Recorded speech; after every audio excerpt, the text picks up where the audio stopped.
Handbook for Mankind from Buddhadasa Bhikkhu, page number 71.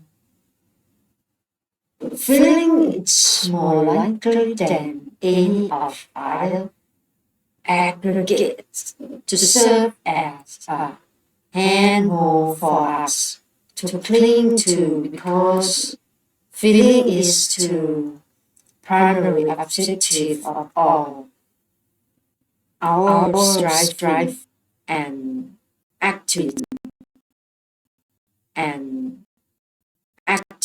industriously and work at our jobs in order to get money. Then we go and buy things.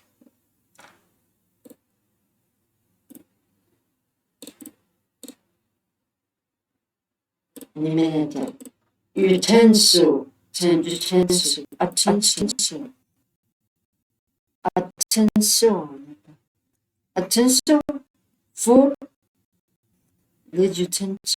ship, letter. Food, amusements, things covering the whole range from gastronomy to sex. And then we take of these things within one single objective,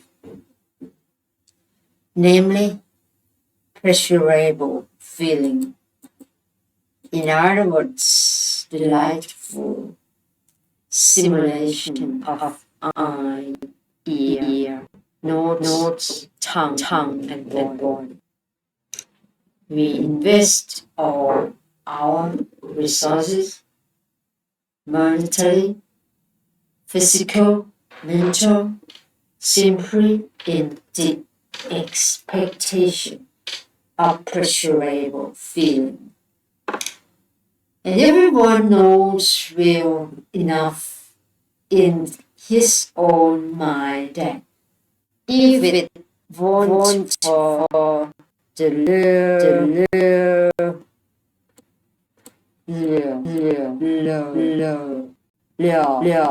of pleasurable feeling, he would never invest study, work,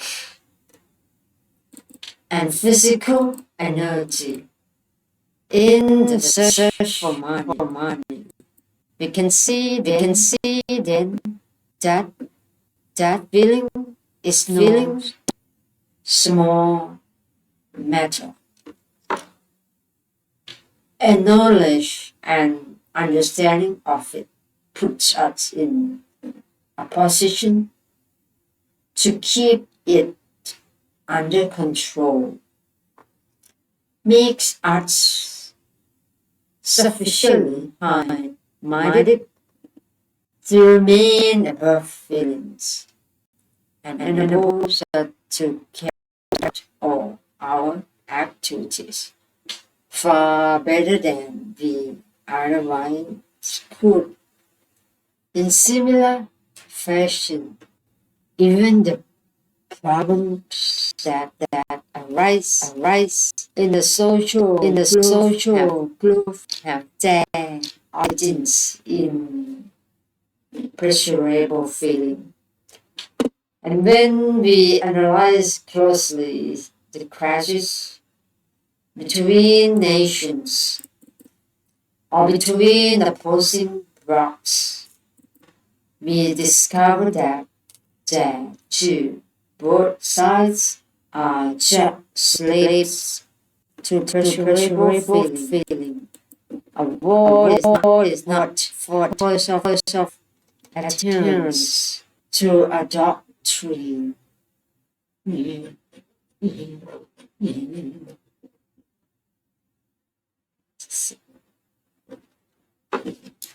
Or an idea or anything of the sort.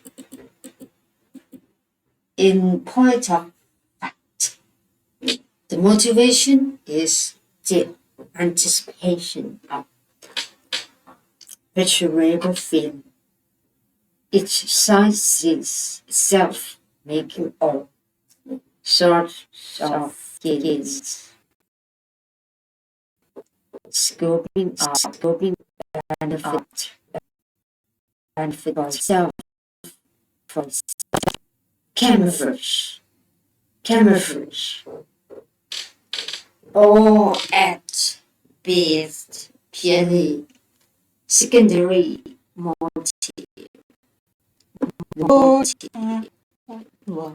The most deep-seated cause of all strife is really subservience to pleasurable feeling. To know feeling is then to know responsible for our falling slaves to the mental defilements, to evil, to suffering. If this is how things are in the case of human beings, those are no better off. They are subservient to pleasurable feelings such as are humans, and more so, they may suppose it to be something better and fine.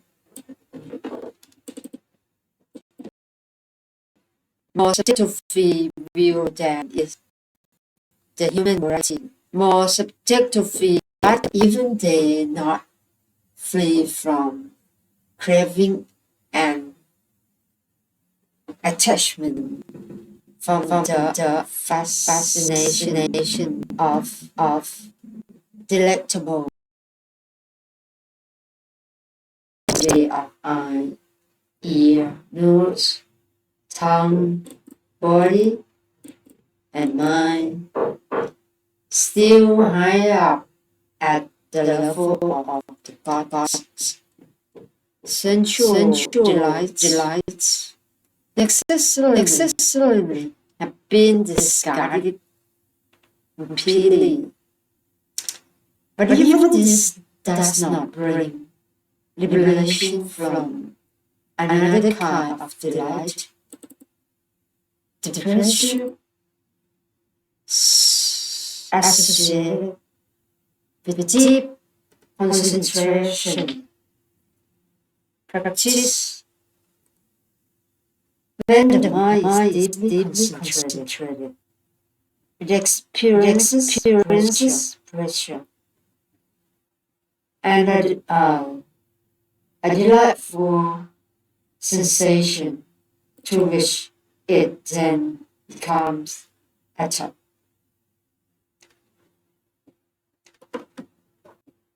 โกรธแม่ทำไมเนี่ยโกรธแม่ทำไมโกรธแม่ทำไม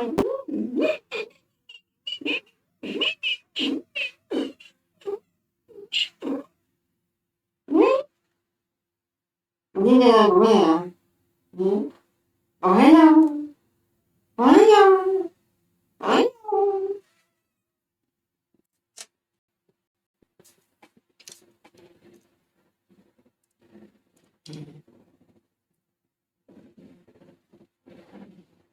When the mind is deeply concentrated, it experiences pressure, a delightful sensation to which it then becomes attached. Although this has nothing to do with sensuality, it is a pleasurable feeling nevertheless. Animals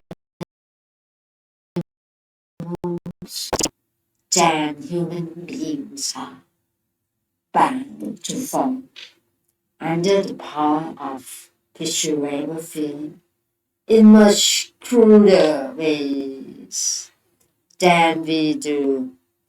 To know the nature of feeling, in particular to know that feeling is not a self at all,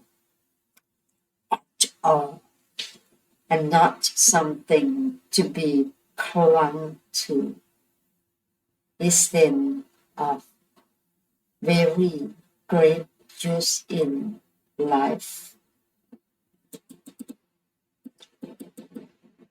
Consciousness too.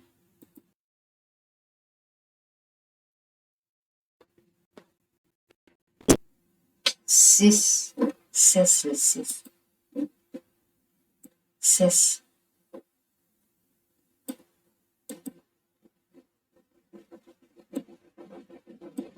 Dứt on and being of oneself. The average villager likes to say that when we fall asleep, something which he calls the soul departs from the body. Body is then like a lack of food. Civil no sensation, but where are ear, nose, tongue, or body? As soon as that something has returned to the body, awareness, and wakeful are restored. A great many people have this naive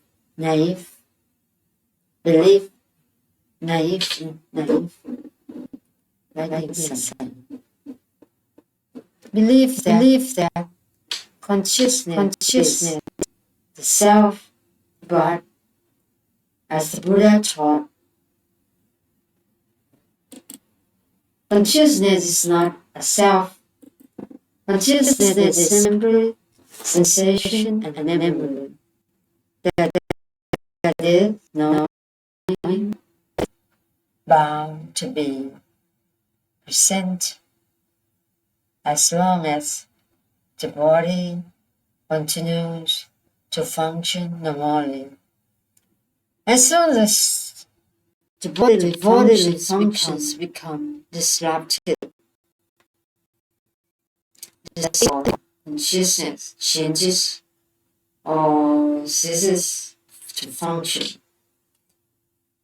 For this reason, true Buddhists refuse to accept consciousness as the self, though the average person does choose to accept it as such. Clinging to it as myself, close the examination along Buddhist lines reveals that quite the opposite is the case.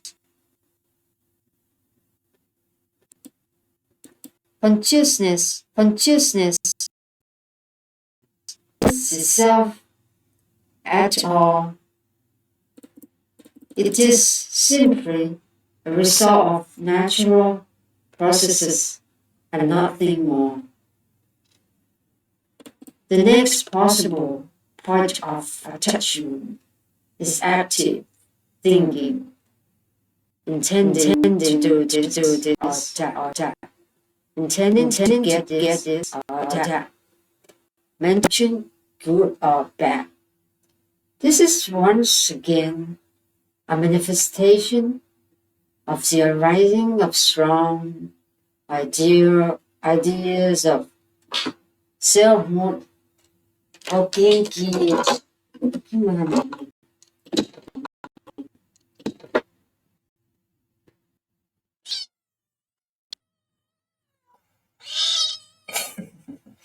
Gặp mẹ thằng mày hả? Gặp mẹ thằng mày gặp mẹ thằng mày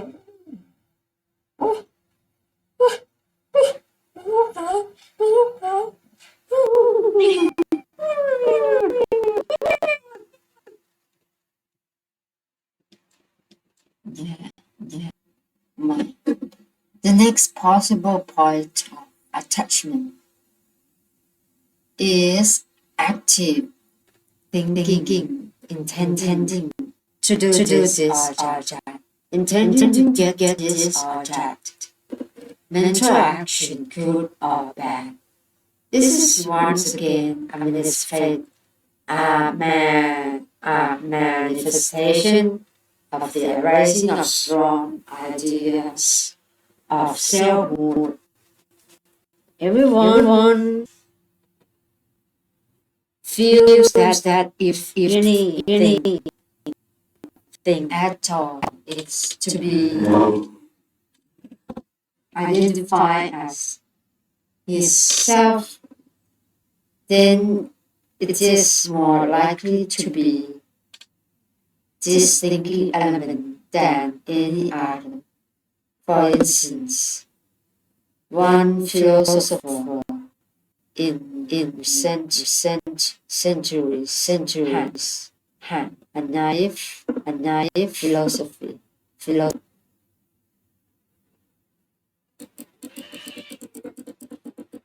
on the basis of which he proclaimed, I think, therefore I am. Even philosophers in this scientific age have the same ideas about the self as people have had for thousands of years, maintaining that the thinking element is the self they regard as the self that which they understand to be the thinker. We have said that the Buddha denied that either feeling or consciousness might be a self. He also rejected thinking, the thinking aspect of the mind as a self, because the activity which manifests as thought is purely natural. Even thought arises as a result of the thought arises as a result of the interaction of a variety of higher events. It is just one of the aggregation of assorted components that makes up the individual, and no I or self entity is involved. Hence, we maintain that this thinking component is devoid of selfhood, is devoid as on the other selfhood we have mentioned. The difficulty in understanding this lies in our inadequate knowledge of the mental element or mind. We are familiar only with the body, the material element, and know almost nothing about the other. The mental non-material element. As a result, we have difficulty understanding it. Here it can only be said that the Buddha taught that the individual is a combination of the five aggregates, physical and mental. Now,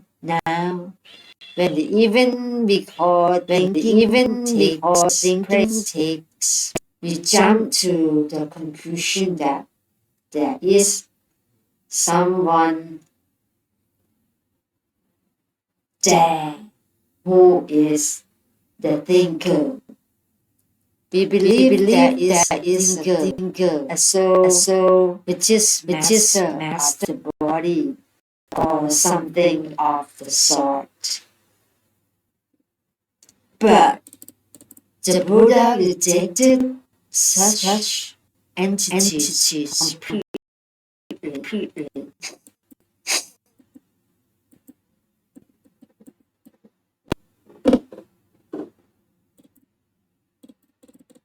When we analyze the individual into these 5 components, there is nothing left of point back. He consists of just these components, and that there is nothing that might be his self. Not even thinking itself as the average man commonly supposes. No, the last clue, consciousness, vinyan, consciousness, vinyan, is simply the function of becoming fully aware of objects perceived by way of tongue and body. It is no self either. The organ simply take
Now the last goal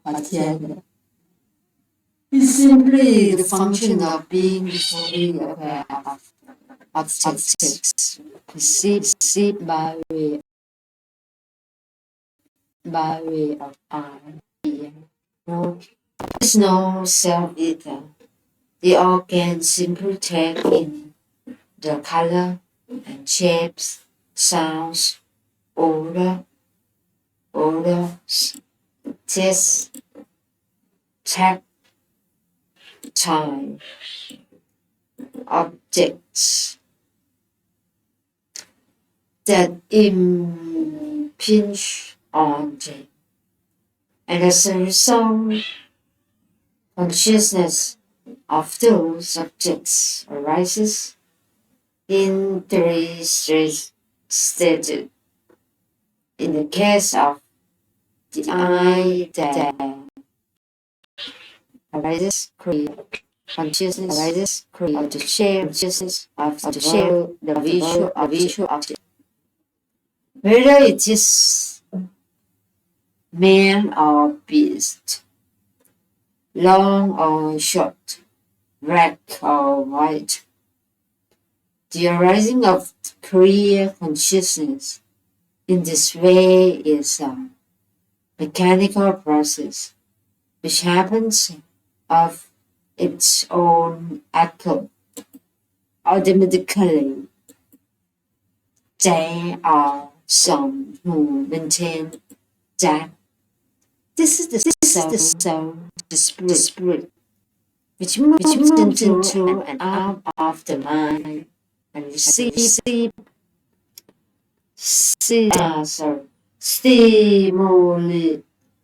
stimuli by way of the eye, teeth, the eye, ear, nose, tongue, and body, and consider it to be the self. Recognize it as just nature. If a visual object and an eye complete with optic nerve make contact. Seeing will take place, and there will arise visual consciousness.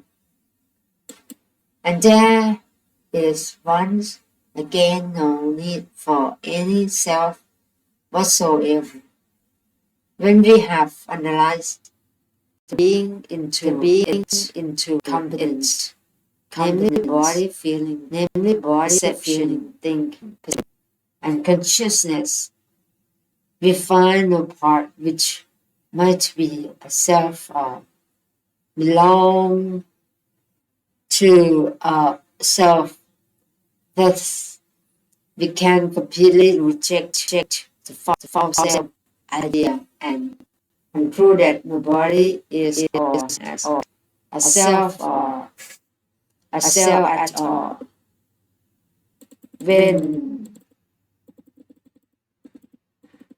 While Jesus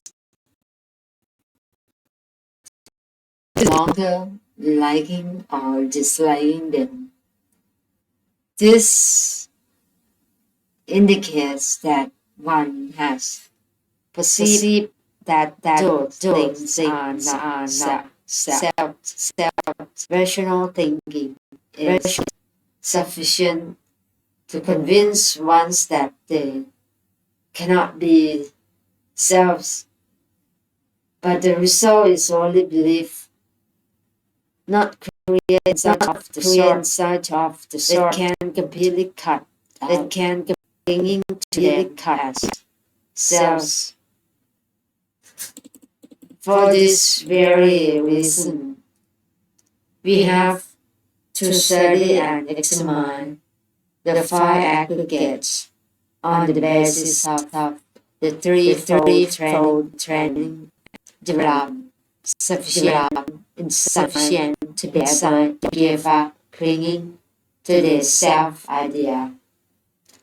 This practice with respect to the five aggregates serves to develop, create, side, and eliminate ignorance.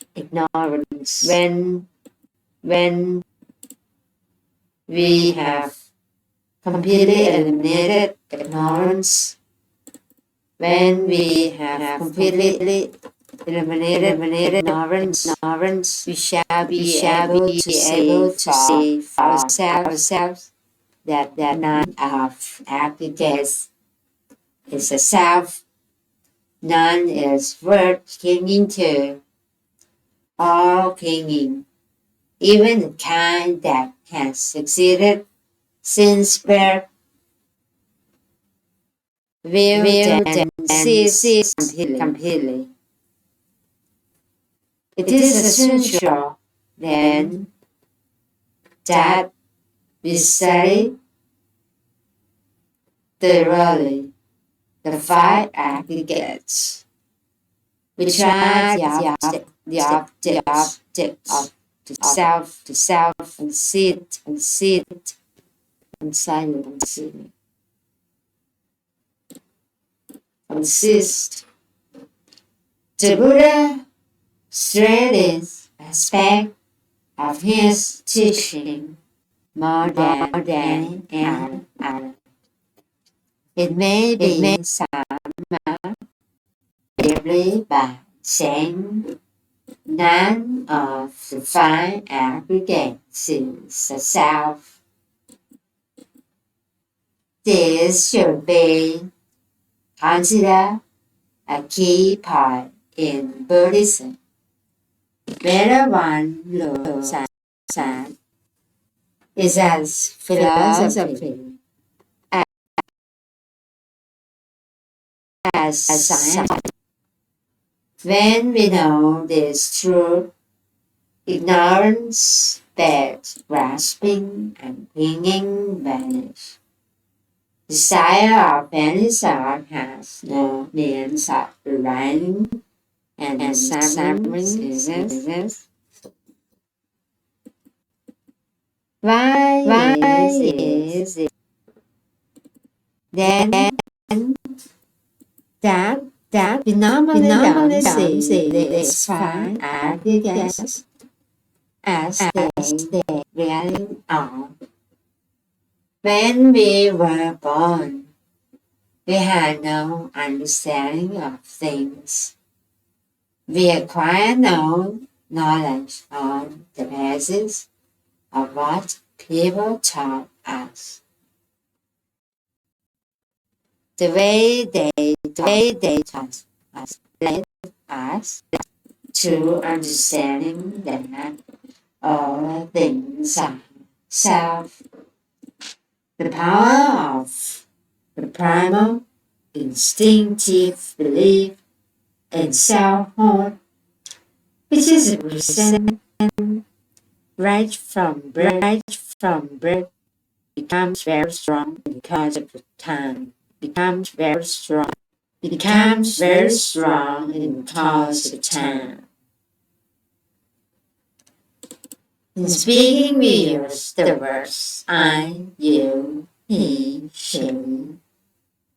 We shall self to consolidate the self idea. We say, this is Mr. X. That is Mr. Y. He is Mr. A. Son is his son. And Mr. B's grandson. This is so and so's husband. That is so and so's wife. This way of speaking simply to identify people themselves. The result is that we are, none of us, conscious of our clinging to selfhood, which is daily. When we cling to something as being self, the result is selfishness, and our actions are biased accordingly.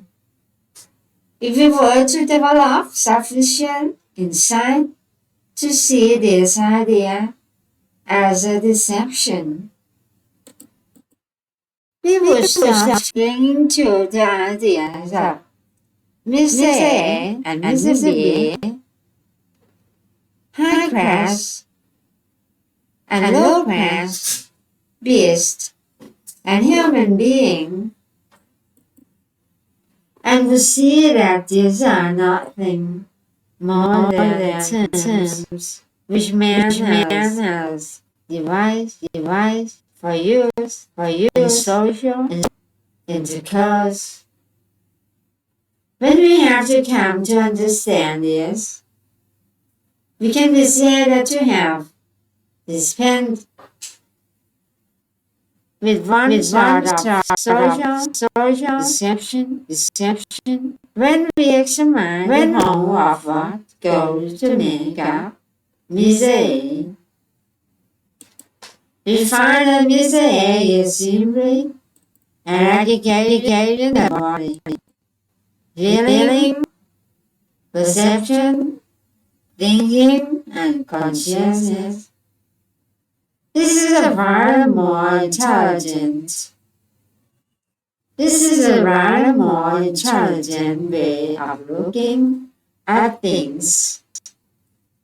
Doing this What is not denoted by worldly relative truth. This is possible to carry the process of analysis further than this. For instance, the physical body can be divided up rather crudely into the elements of earth, water, wind, and fire. Or it can be analyzed until 77 pairs of 136 pages. Have a wonderful night. All night. Sweet dream. Into the sky.